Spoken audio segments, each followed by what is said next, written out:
Hey guys, I'm back continuing our stuffed animal series, and today I'm going to show you a couple of different ideas for how to embroider on facial details. Now you may remember my safety eyes video, which was these, and if you decided not to do those or you just don't have any, that's fine. I've got another little head here with no eyes yet. And I did go ahead and sew the ears on because I like to have those in place so I can just fully picture what it's going to look like. I will go over how to do this in the next video, so stay tuned for that. You're going to need some yarn in your color of your choice. I decided to do black for a nice pop on the nose and the eyes.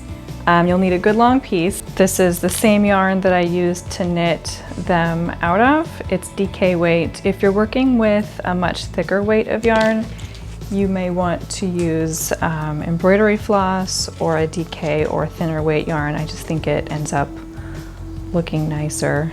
The secret sauce for all of this is that our yarn is going to enter down here where it's going to be hidden as you sew it into the body. And I think I'm going to start with the nose. Just for reference, these guys are already done, and you can tell, like I always say, each one has their own look and personality. But I like to keep the nose for these just on the orange part up here, so it has that nice cute little point right there. And the way I do that is I bring the yarn up through there and I look at about how big I want the nose to be, and I think that'll be about here. If the nose covers about that, maybe a little bit more of this down here, I think that'll be cute. You don't want to pull it all the way through. You can tie a little knot here to secure it if you want. I like to live on the edge, so I just leave it there and kind of hold it with my thumb until I don't worry about it slipping anymore. You can kind of pinch it in your hand over here.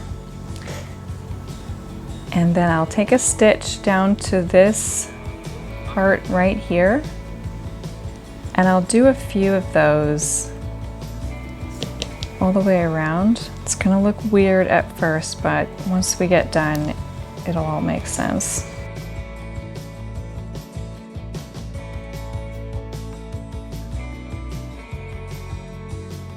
Actually, you know what? That looks like a cute little mouth. I'm gonna leave that how it is, but keep the nose up here. This is why I always say, just go with it, have fun. I'm gonna do one more little vertical stitch here and here to fill in those gaps. I'm always going back to the tip of the nose.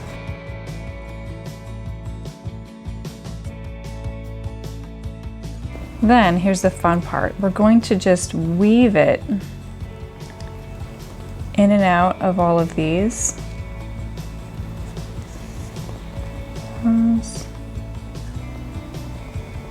And that's what's going to fill it in really nicely.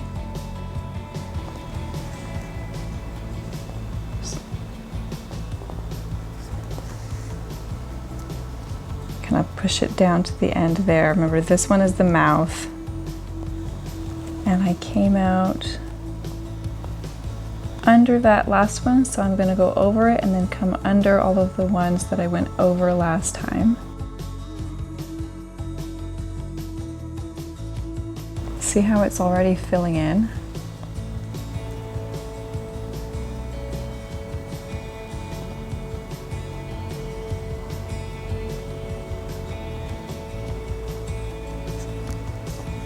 And then I think I'm going to do one more because it still looks a little bit funny right here.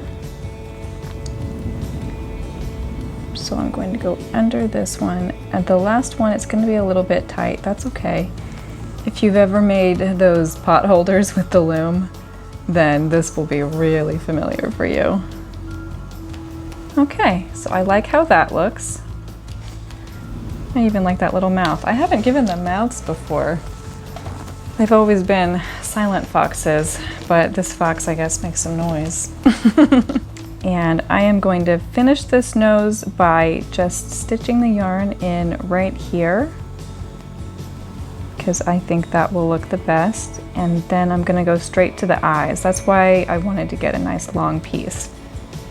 So for the eyes, there are a few different options. This one I made sleeping. This one is sleeping but with some eyelashes because I wanted her to look a little bit more girly. This one, what should I do?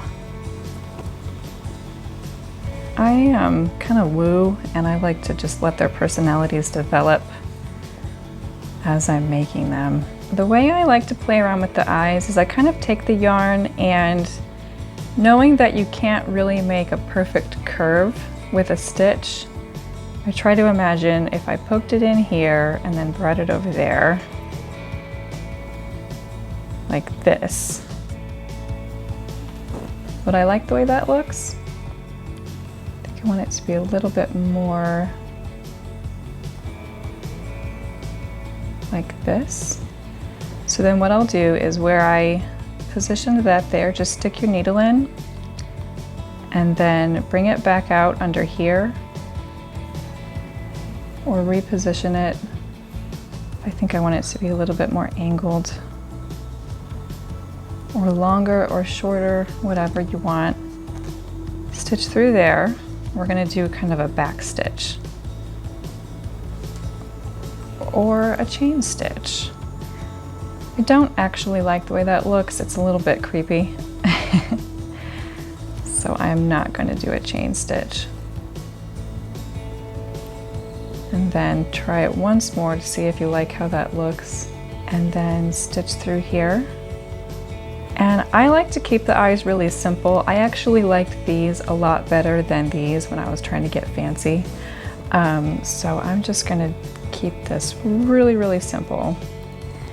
And then I will stitch through and try to find that same spot on the other side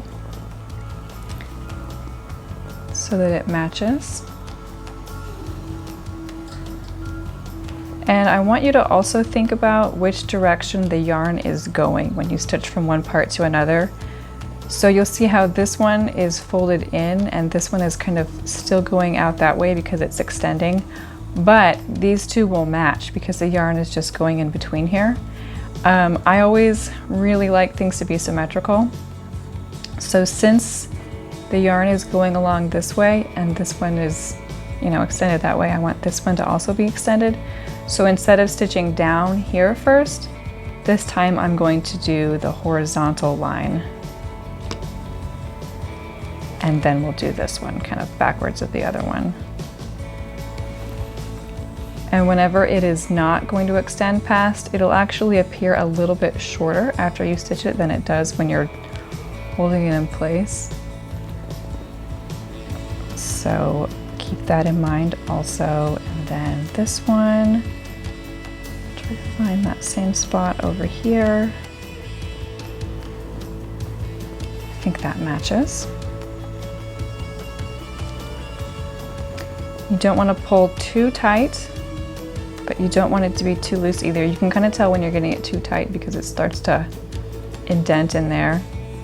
So if that happens, just kind of let it relax before you move on.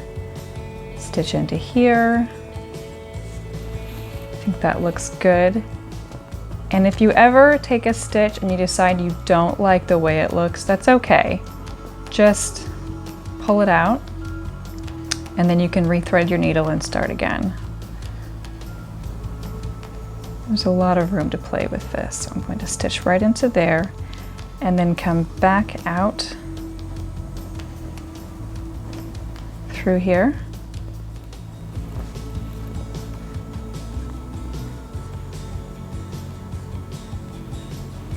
Aw, I like that. Isn't he cute? And that's really all there is to that. And then once again, we'll tie these in a knot to secure them. When kids play with these, sometimes these tend to get picked and come loose, so you do want to make sure they're fairly secure. And then the next step will be sewing this to the body, which I will teach you in the next video. Well, I actually had a lot of fun making this video, and I hope that it was helpful for you. If you make something after watching this tutorial, I would really love to see what you have made. So make sure you tag me in your pictures. I'm at Becca.J Norman on Instagram and Facebook. Make sure you stay tuned for our next video, which will be the last in this series, where I will be showing you how to sew all of the pieces together and make sure it's all finished and ready to be loved by a special someone in your life.